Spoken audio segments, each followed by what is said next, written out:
President Maduro of Venezuela has urgently asked China, Russia, and Iran for help. So, how did China respond, and will Trump really go to war with Venezuela? According to Washington Post, citing internal White House documents, Maduro is seeking military assistance from China, Russia, and Iran.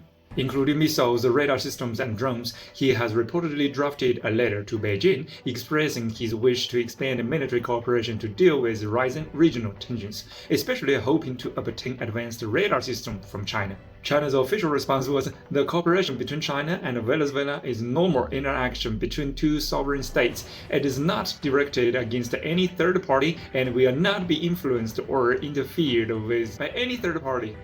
China also made its position clear regarding the United States' plan to use force in the Caribbean under the pretext of combating drug cartels. Of course, China supports international cooperation in fighting transnational crime, but opposes the use or threat of force in international relations that could undermine regional stability. It's important to note whether Venezuela asked China for help and whether China agrees to provide help are two separate matters.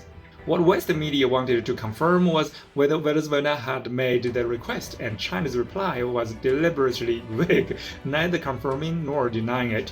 In other words, China left room for interpretation, letting the US gaze and weigh the risks for itself. And even if China did to help, it's none of Washington's business. Venezuela is a sovereign, independent country. So if Trump really dares to launch a war against Venezuela, it will almost certainly turn into a long, drawn-out conflict. The United States will blood dry by launching the war, so my American friends, you gotta stop Trump. China, Russia, Iran, and other peace-loving countries would all support Venezuela. No matter what anyone thinks of Venezuela, its internal affairs are its own.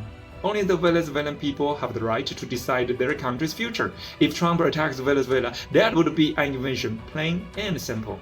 Follow me on Eastern Perspective to see the world out.